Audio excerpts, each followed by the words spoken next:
This is Talk It Out Podcast, and this is KT. And this is Gabby. Joy, unfortunately, is not here with us, but she'll be back. So, audibletrial.com/talk it out. Today's topic is going to be a two-way topic. First, we're going to talk about our man Colin of the 49ers, who's been causing quite a stir in the media. And we're also going to talk about just media manipulation. So we don't really want to go over the logistics. You know Colin, you know what the man did. He sat down during the national anthem. He's caused a lot of stir and controversy. And we're just pretty much going to talk about the controversy of it. And why it's controversial. Why it's controversial and what it means to be an athlete or celebrity as a black person, right, or a marginalized person. A lot of people have came back and said things like, well, Colin, he's rich. He's not, he's privileged. He's not this type of person. Like, he's not being murdered by the police or targeted by the police. And, they have showed, like, pictures on social media of him and his fancy cars. And, like that even, to me, like, that even makes a difference whether he's being targeted by the police or not, and why does that even apply to him sitting down?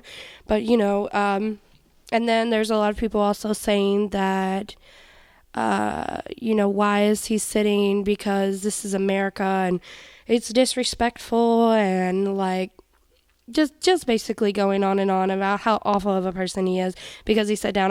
The worst thing is, I even seen a video of this white guy who had one of his jerseys and also had another one of the jerseys on of the football team or whatever. And it wasn't like he had Colin's jersey hanging up in a tree and burning it. Yeah, I saw that one. That's like pretty funny. I mean, people do that anyway. That's not funny. Like hanging in a tree. No, and was it hanging in a tree? Was it hanging in a tree? Yes, it was hanging in a tree. I just thought, people, they burn jerseys off for anything. They burned the jersey because Kevin Durant left the OKC. So, but I didn't see the tree part. But yes, that controversy is like, I mean, I don't understand it, but I knew that will probably be a response because a lot of, like, majority of the NFL fans are white because majority of America is white, and these people. The thing about being a celebrity and the thing about being an athlete is these people in their minds, they kind of think that they own you. And they kind of think, that's why people get so outraged when you have any type of opinion as an athlete or a celebrity. They're like, I support you. I pay money. I bought your jersey. I did this. So you must do everything for me. You must do what I say. You must, or whatever. And that's why people are like going on there calling him the N-word, calling him a disgrace, calling him whatever, when it's not really that much of a big deal.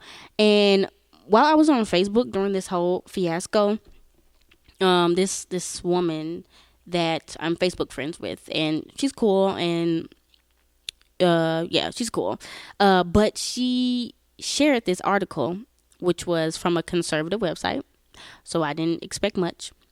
But it was titled, former police officer who shot and killed black teenager pens an open letter to Colin. And I'm just going to read a few excerpts out of it, the main things that struck me, and then we're going to discuss it.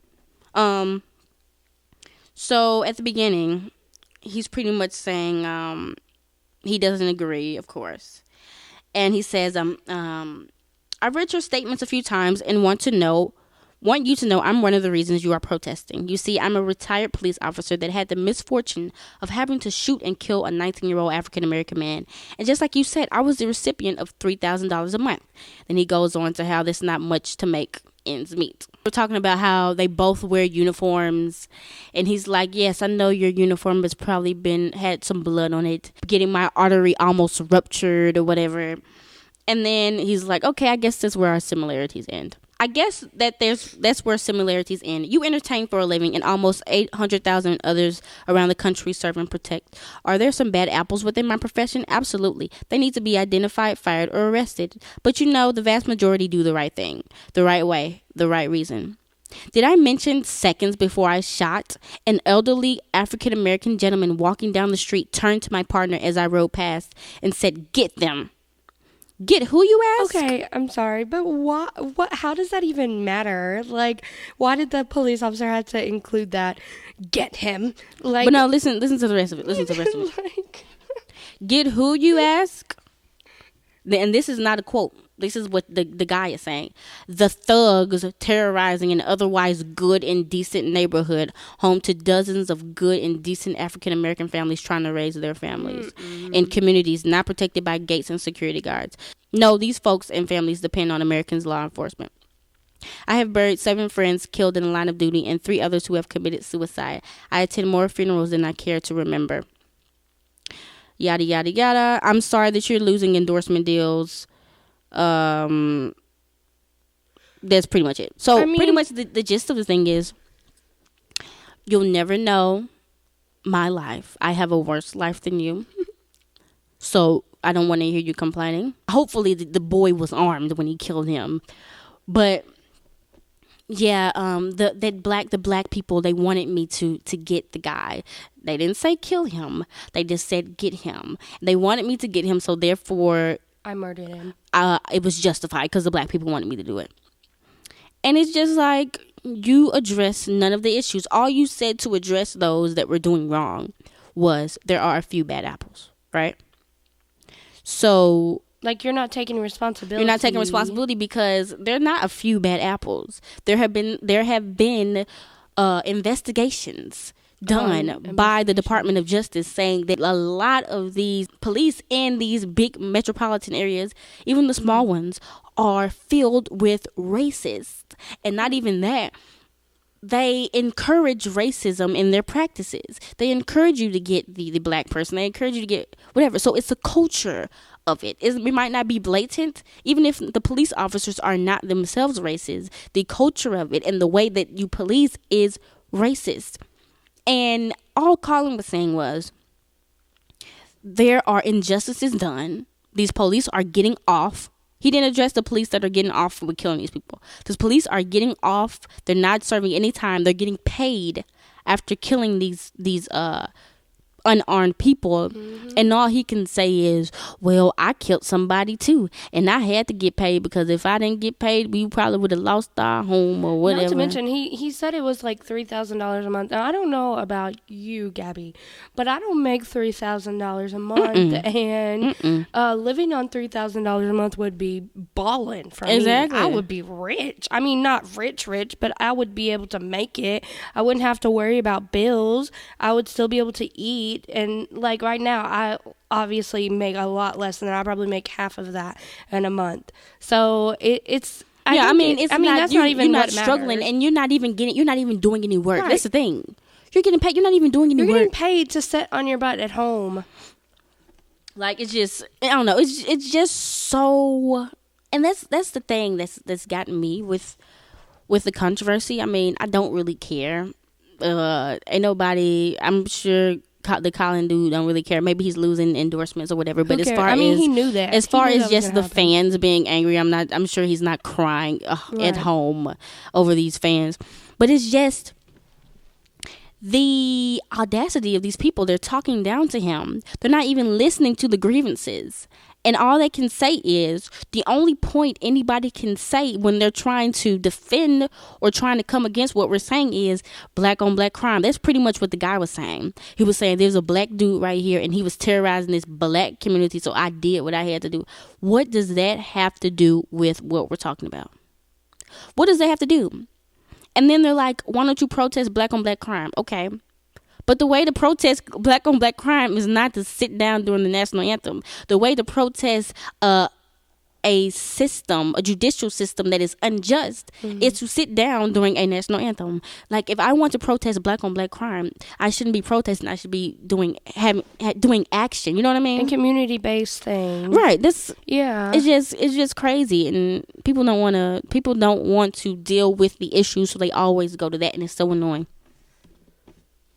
I think, and I think that's a lot of where, the miscommunication comes from, because people don't know how to listen, and they don't put themselves in other people's shoes. And like, That is so important to understand when you are trying to understand where someone else is coming from. And I don't know if anyone else has, but I work in customer service, and that's like really important. What they teach you is like you need to be very sympathetic with people and understand where they're coming from. And if you don't do that, then you're not going to be able to relate, even if it has nothing to do with you. Absolutely nothing. I'm white. This doesn't affect me in any way. But you still try to be as the most sympathetic as you possibly can, because like I said, this isn't affecting me. I don't know what's going on in their lives, or I don't understand, blacks being targeted by the police, and I don't understand. That doesn't apply to me as a white person. So, I think a lot of times because, I was talking about how these people are, because I watch a lot of, or I listen to a lot of radio shows and stuff, and all these people are just talking about how, how privileged he is, and how he's so ungrateful for doing this and losing all types of sponsors and all this other stuff. And like Gabby was saying, I'm sure he knew this, but I'm sure he doesn't care. I think there's a bigger problem than him losing sponsorships. I'm sure he knew this was going to happen. Right, and the fact that he is still standing for what he believes in, it just shows you how much dedicated he is. But the funny thing is, like, I've seen people talk about this on Facebook, like, the main ones that were over there, R.I.P. Muhammad Ali, and posting all the videos of him draft dodging, ended up going to jail for not going to fight, just protesting America. The same ones that reposted the photo of the two black athletes with their fists up during the Olympics. The same ones that post Martin Luther King. The fake woke people, huh? Not even that, like just white people that post that. They love Muhammad Ali. They love Martin Luther King. They love the two track stars that had their fists up. They put that in their room. But now that it's history, and now that it's a different thing. That's what I'm talking about. That's what I hate. It's like being on the wrong side of history. People look back on stuff and they're like, "Oh Lord, I would have marched with Dr. Martin Luther King. I would have been there. I would have been a part of the civil rights movement." The civil rights movement is still going on. This is a civil rights movement right now. And the fact that you just don't want to deal with the issues. You're more upset about a man sitting down on a song that became the national anthem in the 1930s that had a line about slaves that literally means nothing to you. You're mad about that than about these people getting killed in the streets. No justice. Real. The people that kill them are going away free. They're getting money. George Zimmerman is over here still living his life, cutting up. You're not even mad about that, and that's what makes black people so mad, and that's why the Black Lives Matter movement sometimes goes as hard as it does, because it's so frustrating having to be in this world and live with these people that don't care about you at all. And then they say they care about you, but there's no action. I have a black friend. I have a black sister. I have a black something like that. Even I have a black wife. All lives matter. Like, but that constitutes them caring, but that doesn't. Like, it just, you're right, it is. It's really frustrating. Like, I've never thought of it like that, but it's kind of like, after a while, you're just like, why? Like, why are you not getting it? Like, you have proof, evidence in your face that these children are being murdered, that adults are being murdered, men, women, trans people are being murdered, and by the police, and you are more worried about someone sitting down. Like, why is this even trending? This should not trend, is my thing. Like, this should not be something that's so superficial or so crazy that it has to trend on Twitter and Facebook and everything for 3 weeks. It's good that it's getting the conversation out there, but it's just frustrating that the conversation is out there and people aren't grabbing to the conversation. It just makes you frustrated, and that's the thing about becoming. We talked in our last episode, which was self-hate, confessions of an ex Uncle Tom. When I became woke, And you try to educate other people, and they just don't get it, and it just becomes so frustrating. Like, what are you not getting? What do I have to do to get this to you? And eventually, one part of becoming woke is just realizing that you can't and you won't be able to educate everybody sometimes, and a lot of times you're gonna get tired, and you just need to just take a break. Just stop. Just take a break, and you can't even watch the news anymore. You just kind of just got to be like, well, let me just take a 1 month hiatus from all this mess. Let me go on a vacation. Let me just watch cartoons, and then I'll be able to tackle it again. But it becomes really tiring at a certain point.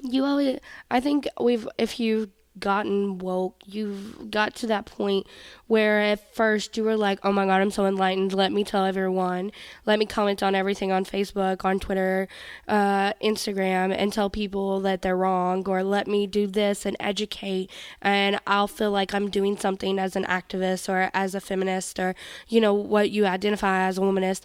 And it gets to a point where you're just like, I don't really care. Like, at this, like, I have told so many people this, right. And so many people have just been like, you're wrong. And so then you just sit back and you're like, why? Why should I continue? Like, no one understands it. Or I at least try to put myself in other people's shoes. Right. I always do that. I'm like, well, I can see where they're coming from. They're coming from a place of privilege. They've never had to experience this. This is something new to them, so they're offended. Or I don't know why, but they are, But if I'm giving you facts, like literal facts, literal data and stuff like that, and you just bypass it by saying, well, I've never seen it. Of course you've never seen it. Just because it doesn't apply to you. You're not who I'm talking. If I'm giving you I'm giving you data on why horses don't like going to the movies. And you say, well, I know some horses, and these horses love going to the movies. Well, good for you, those 2 horses that you know. But according to this data, 98% of horses don't like going to the movies. A majority of black people are getting discriminated against in the workforce just because you're not black. Just because the 2 black people that aren't dealing with anything, they might not even be telling you the whole story. But just because your experience tells you something else doesn't mean that it is. This truth and this opinion, there's a difference between the two. Yeah. If you're confronted with truth and you want to give your opinion, that's fine. But the truth and your opinion, they're not on equal playing fields. The truth will always trump. So you're just kind of that reminds wasting me. your time. My mom, one time, we got into this huge argument. This is like whenever I first got to college, I was getting really woken. Like, I was just like, oh my god, my whole family is racist, and my mom has been flying the Confederate flag my whole life. And like, she said something about, we all have opinions. That one saying that's something like, we all have we all have buttholes and we all have opinions. Yeah. It doesn't mean it's right or whatever. Yeah. And I was just thinking to myself, like, hers is an opinion. What I'm saying isn't an opinion. Right. This is not me just coming to you as like, oh, this hurt my feelings, or blah, blah, blah, blah, or this shouldn't be how people feel. Like, I think people like that kind of miss that thing in school, in English class, whenever they taught you the difference between an opinion and a fact. Like, whenever you have certain words at the beginning, that means it's opinion. I feel, I like, I. Uh-huh. If it's the something, then that's an opinion. And I don't think the individual that we were speaking with today really understood that. At that point, we were like, forget it. Because you can't. It just hurts your head. Yeah. Like, if I was just, I got my little debating. We did like a little 1-2-1-2. Then I was like, that's it. I can't. You can't. Because this isn't fruitful. You're not gonna learn anything. I'm not gonna learn anything. I'm just gonna get a headache. Like arguing with a child. And I'm wasting time. So yeah, but yeah. So back to Colin. Of course, we're all for it. And the people that are mostly mad at him are ironically the same people that call Michelle Obama a monkey, a baby mama. They call Barack Obama all kinds of things out of his name, the Thanks, N-word, Obama. whatever. They're the same ones. And I think if we're going to talk about patriotism, so you want this guy to support America no matter what. You want to give him to give the respect to America no matter what's going on. Okay. So I need you to give the president and the first lady all the respect they deserve, no matter what. You think they're destroying America. You think they're bringing the Syrians in to infiltrate America and bring ISIS and Sharia law to America. Okay. But I need you to give them the same respect that you expect Colin to give to America. That is literally right before our eyes. Not no secret Illuminati stuff. Literally right before our eyes, killing people and letting the killers go free and discriminating against people and locking them up in jail for crazy amounts of times for the smallest offenses. I want you to give the same amount of respect. So we can do this. Okay, Colin, stand up. Now I want you to give just as much respect to anybody in the elected official realm, the president, first lady, whoever. I need you to give that same amount of respect, unconditional, no matter what he's doing. I don't care if Obama comes over here and he says I'm a Muslim and everybody has to put a Muslim in their house and you have to have a Quran, and I'm finna come into your church and I'm finna turn all the churches into mosques. You better give him the same amount of respect that you expect Colin to give to America. It's just so hypocritical, and that's really what gets me. Right. I don't care about the other stuff. I actually just seen something about Colin. He posted something on Twitter, and it says, "I wish they treated police brutality like they're treating me for standing up against it." Exactly. And that's exactly it. Like, that's it. So if you want to be mad at Colin, be mad. Okay, he's unpatriotic. Right. But what's more unpatriotic are these people not upholding their duties as law enforcers to enforce the law and to be fair and to not just kill these people because of willy-nilly. And if they do kill these people, to get put in jail. That's America to me. And I think you as a patriot, you should be unhypocritical and go towards these police officers that are doing this, because this is un-American. Right. So, yeah. This episode is going to be about the media and how it uses manipulation and how marketing is used to get us to do certain things we probably don't even think that we wanted to do. And we're also going to talk about social media and how social media has created a culture of flogging, people acting like they get stuff when they don't. Has created a culture of bullying where you can just post a photo of you smiling and you can get people all over the world commenting and talking about how you ugly and your hair this and that. So first I want to talk about the media. And one example I'm going to bring up is we see it, local news. You turn it on, 5 o'clock. The first story they have is somebody that got shot, killed, somebody that got robbed. They show the mug shot. It's probably of a black man. Oh, God. And it's about 3 or 4 of those stories straight. Which it. Fuels stereotypes. And so if you just watching that, like if you watch the news every day, you would think that Memphis, all you have to do is walk outside and somebody's going to shoot you in the head. Yes, and it's probably going to be a black man. Let's talk about how the media, like there's plenty of things going on in Memphis. Why is that the first story that we see when we turn on the news?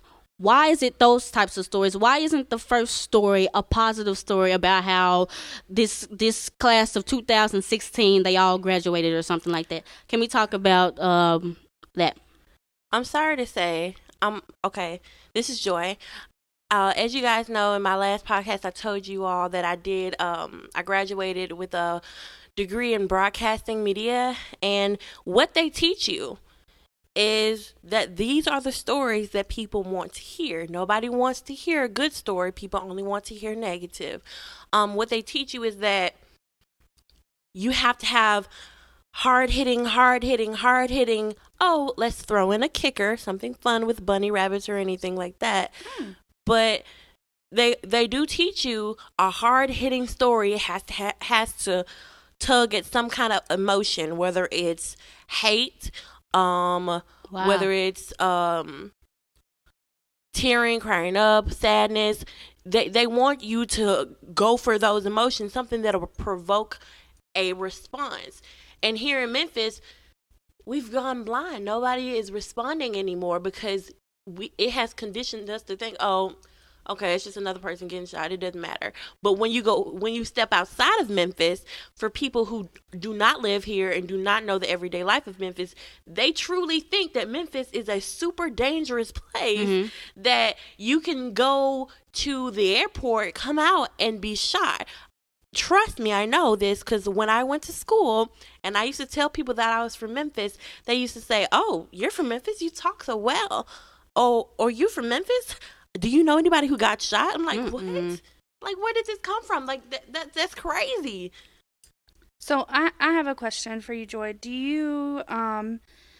you think that, or not only Joy, but Gabby too, do you feel like that this is the reason why a lot of people say, hey, the world is getting so bad. It's getting so bad around here. And all we do is kill and murder and steal people because the media is the ones who are like provoking all of this and telling us negative, negative, negative, bunny rabbit or something like that, you know? I think it has more to do. I think the media is responsible. But I also think it's what we choose to accept from the media. If we choose to accept murder and violence and sadness around every corner, that's all we're gonna see. But if we give them stories to be positive about, and like I say, if it's a story about how some guy graduated college and then donated everything he earned to the kids' orphanage, nobody wants to hear that unless it's like some super rich guy. But if a poor person did that, nobody's going to say anything about it. I think we have to choose the stories that we want to hear from the media. And that means taking a stand and stop watching the news and go to your newspapers for your hard-hitting reports, because what you see and what you read are two different things. Okay, so wait. Manipulation. Media manipulates us that way. Also, how does media manipulate us advertising-wise? Oh, very much so. As you know, I minored in marketing. And pretty much what these people do, or what we did, we learned psychology. And we learned, we pretty much learned how to get you to think that you needed something that you didn't even need. How to create a want and how to turn that want into a need. So even like with children, it's super duper easy. That's why they're kind of cutting down on the advertisement you can send to children. But the easy example is like in supermarkets, you know, the children's cereal is at the what do you call it? Eye level? The eye level of the children so that they can get the cereal. If they wouldn't have seen it, they wouldn't have even been asking for it. But it's a part of the recognition. They see it on TV, Fruity Pebbles. Then they see it, it's right there, and then they gravitate to them. You know what I'm saying? They probably weren't even thinking about it, but then they saw it on TV, and they saw it again, so they're like, I want that, you know? And then just marketing in general, like, look at the commercials. They spend millions of dollars in 20-second commercials. They spend millions of dollars in 10 seconds commercials for the Super Bowl. Yeah. If media was not effective in manipulating you, people would not be spending this money. It is very, very effective. I agree. And it just is. It's crazy. It has to be marketing and media. I think they're one and the same, but they are also different things. If you're marketing in your business, you're going to want to do something smart. Putting cereal at the eye level of children, I'm sorry, but that's smart. It is. You know, I'm just no, it is. It's smart. But as far as what the media does put out there, the news aside, media in general, television itself, it portrays you to think, especially and I'm not even gonna say especially if you're a woman or a teenage girl, if you're a human being, it trains you to think that you have to think a certain way, act a certain way, be a certain way, look a certain way. Okay, for instance, I don't know, I haven't seen very much of the show, but it's a show on BET called Mary Jane. Being Mary Jane. Yeah, Being Mary Jane. And in the episode that I saw, it was a bigger girl who was dark skinned. I'm not sure of her name. Oh my God, I don't have my phone to look things up right now. This was kind of a spirit of the moment topic, but I'm not sure of her name, but she plays Niecy on the show. Mm-hmm. And she was pregnant, and she said that she was she had sex with a I don't know the right term, but a lighter skinned person so that her baby would come out beautiful. And for the show to colorism to say that all dark skinned young ladies have a problem with their self-esteem in that way is the way I took it. And I will say some people do, but also some people don't. Some people love that's the skin that they're in. Yeah. And that's just one example. Yeah, why do all heavier Advertisements. women, black, dark-skinned women in movies, why do they always have to have some tragic thing happen to them? They're not happy, and they're just living a terrible life. Just like Fat to people point are out always that unhappy. No. How did you guys not know that? I would just like to point out That's that's one heavy-set black woman, but in oh my God, Drop Dead Diva. Uh-huh. Oh my God, she died. She was a skinny woman who died. She came and then they back brought as her back a bigger person. as a fat And person.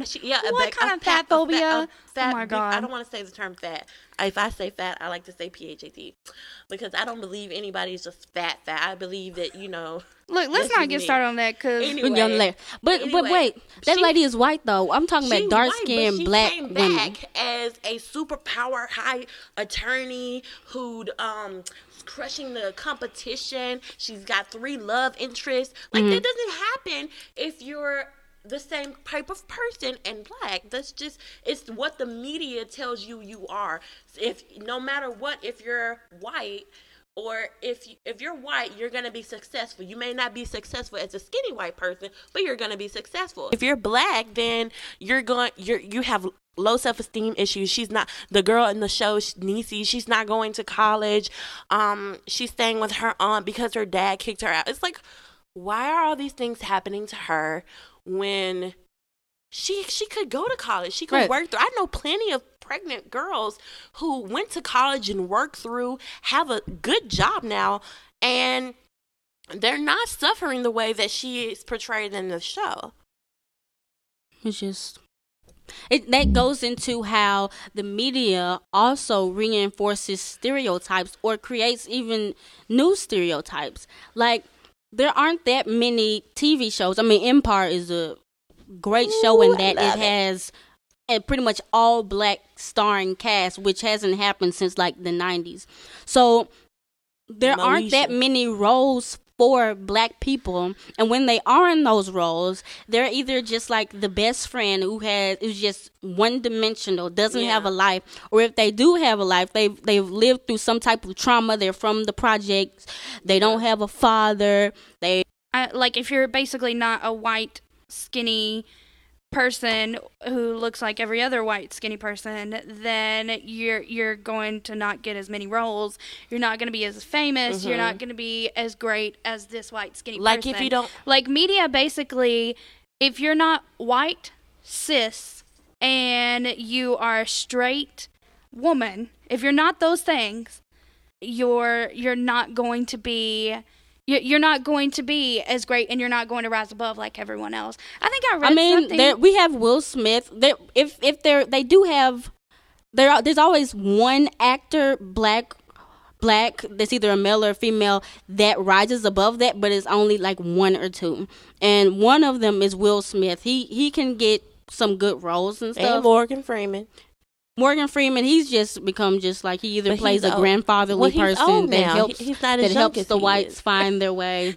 Like he doesn't have all his characters are mostly one dimensional now. Yeah. I'm talking about just as far as somebody that has depth in their character and good stories. It's only really Will Smith. Even Denzel Washington, he's not the man anymore. So What about Idris Elba? what's the last thing you played in? Yeah, but No Good. No Good Deeds. Yeah, No Good Deeds. I didn't see that I movie. think.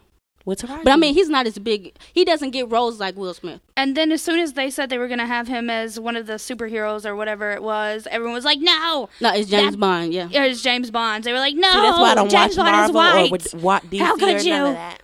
Don't do that. But yeah. Now, okay, we've talked a little bit about media. Let's talk about social Clickbait. media. Can we Let's talk about social clickbait? media and how social media has its pros, of course, because we utilize social media, pretty much all of us, and this podcast does too. Facebook.com/Talk It Out Podcast. But can we talk about the negative effects of social media?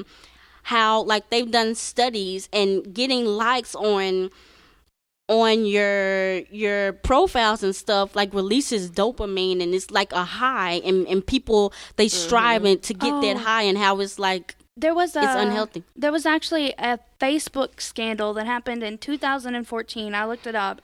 And what Facebook did was they basically sent out to their users like really, really happy things on their timeline, and then other users it was like really, really depressing things on their timeline, and they monitored like 600,000 users, and like in the future posts they seen if they were more positive or they were more negative, and it was basically like people who had seen more negative posts were more negative in their way of thinking in the future posts. People who were shown like dogs and cats and cute little things and were more positive posts always got like more like happier and were able to succeed and stuff like that. And so it's just like it's so crazy how much media itself and likes and Facebook and what you're seeing on your timeline, like how much that affects you as a person and how much that can affect your future. Yeah, I think social media, not just that, but I think social media also, it has become we always knew cyberbullying took place, but Right. I think it is now in a more of an in your face type thing, and really, in my opinion, it's for cowards, because I will say anything that I mean to somebody's face. I might not mean it at the moment, Ooh. but I'll mean it at the moment, but I probably She won't ready mean to it later. fight. But I'm not afraid to say something to somebody's face. People who bully people on social media are cowards to me. And I really think it all depends on a lot of things, like who you're following and who you're friends with and who you're not friends with on Facebook and stuff like that. Because for me, I see a lot of positive, like, maybe like activist stuff, because I absolutely refuse to have anyone who is posting any type of Blue Lives Matter or rebel flags and stuff like that on my Facebook. So a lot of it at the same time is because the media, it basically gathers, or not the media, but like Facebook and stuff like that, gathers information from your interests and what you click on and what you like and what you share. So if you are sharing a lot of things that are negative, right, then you're going to see a lot of things that are negative. I have a question for Gabby. Do you and KT, do you all like just accept people on your social media? Like, do you have to know them? No. No, I don't necessarily have to know them, but I do screen them and I look through their likes and I look through their posts and stuff. Really? And if it's crazy, then I want 2 weeks. I screen people for 2 weeks. If I don't screen people because I'm never on there. I literally come back and I have like 32 new friend requests, and I just accept everybody. And the next time I come back on, I just have some more, and I just accept, because I don't really. No, we don't do that. I don't really go on there as often as I should. and you're not really on there, I'm not so you on don't there. have to deal with the mess. No, I have like, okay, so for instance, there was this lady, and I'm not going to say her name, but there was this lady at the place that I work at, and her Facebook profile photo was like a rebel flag, and her banner was Blue Lives Matter. And so then I was like, yeah, I'm not gonna add you. And so then she posted a status and was like, I care about all lives, purple lives and green lives. There are no purple or green And I'm just lives. like, I'm sorry that I'm not adding you on Facebook, but it's not that serious. Yeah, it's like, really not that serious. Facebook has become like, people will get into fights. People will hunt you Yes, down if they you will. block them or They will be unfollow so them mad. on Facebook. Like, why is this website causing so much turmoil? People are breaking up. People are cheating on each other. People are finding out they're not really the daddy. All types of stuff. Catfishing on people. Facebook. Catfishing people. Taking other people's identity to try to get and talk. It's crazy. Like, It's real. I don't know. Drama. But the good thing, going back to that, the good thing about social media and stuff is you can create the environment and the vibe. Like you were saying, Right. even though we can't do that with news on the TV, we can create the vibe on social media. Like she said, if you're liking positive people, if you're liking people that are talking about what you're talking about, and you're blocking and deleting people that are bringing negative energy and stuff, you should have a good experience on Facebook. I've had a good experience ever since I've started doing that. Yeah, because I remember like whenever the thing with Trayvon Martin came out, and everyone was just, because obviously I'm white, so I had a lot of white friends that I was friends with, and like all these people were just being so racist and just so awful and like just saying the worst things, and I was like, nope, delete, and I was like, I'm so glad I'm taking out all the trash. Like, I'm so happy. Like, I'm so glad. I don't have time for these people, and they just make me feel so bleh. And like, it's just ridiculous. I personally, one reason I do accept everybody, I do think it gives people, like screening, like it gives people the power to say, no, I refuse to hear this. No, I refuse to hear that. And that's good. It's great for that moment. But as people, if we refuse things that we don't want to hear, we'll never grow, we'll never learn. We have to come to a point in our life where we can hear something and acknowledge what you're saying, but still disagree with it and be on good terms. Look, me and Gabby, our mouths are both open. Like, I get that because I agree. hold on a second. Okay, y'all, their mouths are open because I go ham about voting. It's just something I'm very passionate about. But if I couldn't put my differences aside, I would not be here. You know what I mean? I wouldn't be here. But I think there's a difference between that and somebody saying something that's directly towards who you are and something that could potentially hurt you. Like if I was a Muslim and I heard Donald Trump saying he wanted to ban all Muslims from coming into here, I would think if somebody supporting Trump doesn't want me in America. Yeah. So why would I allow those people to be in my friends list? At some point, you don't have to. You can tolerate people. You can live with them. Yeah. If somebody, but you don't have to put them in your personal space. I do if they're agree with going to be that. toxic to you and harm you emotionally and that's why we hurt screen you. people. Yeah. Yeah, That I is do agree. exactly I why do we agree with screen that part people. of screening people, but that was just more of a life fact that just popped into my head at the moment. Oh yeah, of course it's about accepting other people's opinions, because that's you as an adult. You need to accept that other people are different than you.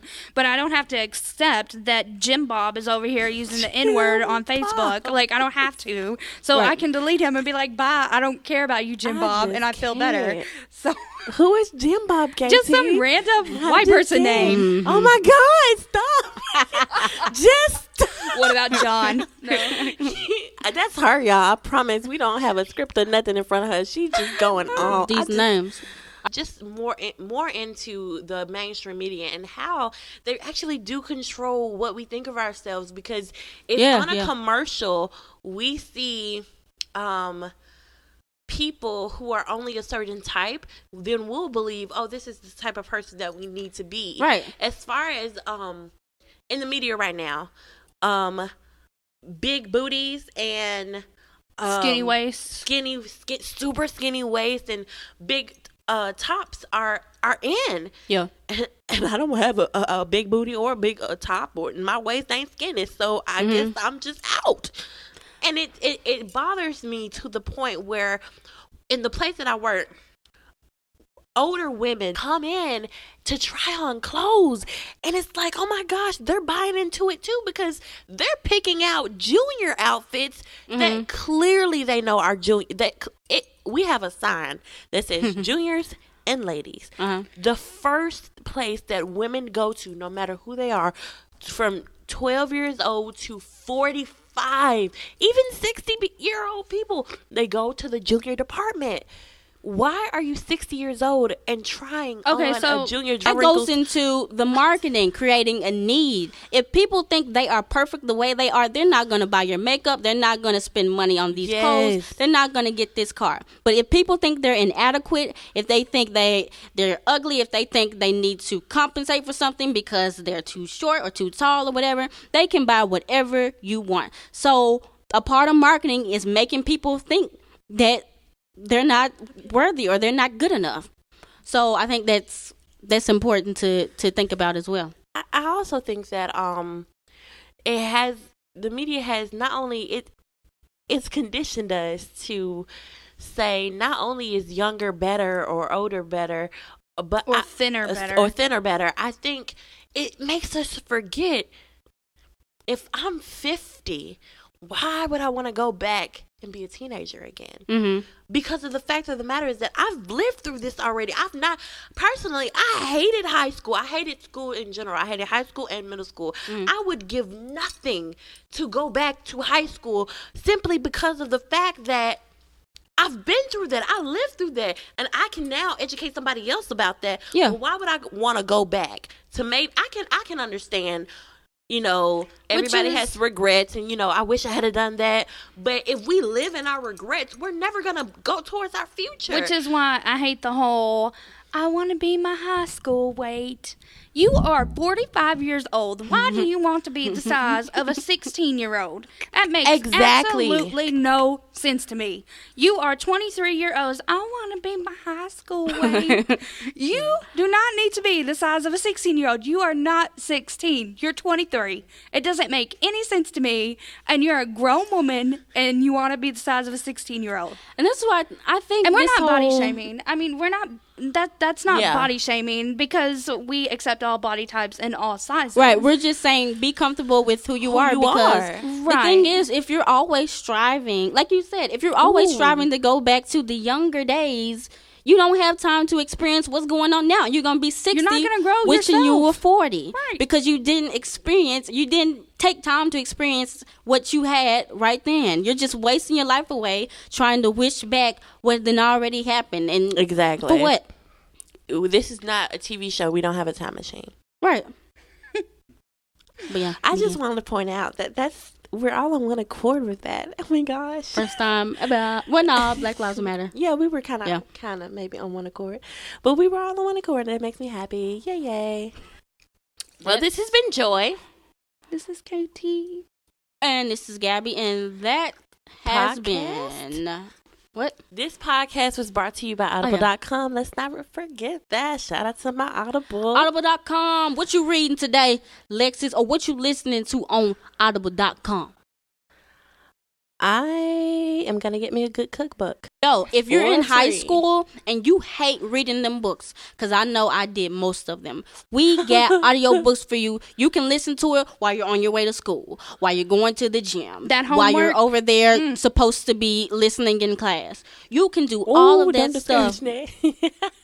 You can do it at the same time. Get it out the way, because it's quicker when you listen to it. I love listening to books, because not only wait, I do like the feel of a good book. Let's not get that wrong. But I do love listening to them, because it lets me multitask and do what I need to do. Right. And I can sit in my car and listen to a book and not be distracted, because it's like I'm listening to the radio. Yeah. And so now I know what I need to know for this particular subject or how to approach these people in and class. that homework that you had, and you were like, oh my God, I never completed. I need to read this chapter on the way to a school. You can walk to your class if you're in college, and you can read, or you don't have to read, but the audiobook will just listen to it, and it'll be great. Mm-hmm. But yeah, you could be listening in class while they're talking about the we don't recommend that, but you can get it done. I want y'all to get these audiobooks because these are going to change your life. They've changed mine. I just signed up for it last week, and it's changed my life significantly. I'm broadening my vocabulary. I'm reading the dictionary. I'm listening to the dictionary. Like, I have a plethora of words in which I can extract to I ain't got time to for convey your plethora. And yeah, hit us up. Talk it out at talkitoutpodcast@yahoo.com, facebook.com/talkitoutpodcast, and listen to us on soundcloud.com/talkitout, Instagram /talkitoutpodcast. Really good stuff. We want to hear from you. Tell us what you thought. Give us your comments. And please concerns. tell us what topics you guys want to hear from us, because we have trouble picking sometimes, and we get big debates, and we don't need to be doing all that before the show starts. what do you want to hear about? Hit us up. Yeah, this has been Joy. Katie. Gabby. Sorry. This is Talk It Out. Talk it out. Talk it out. Talk.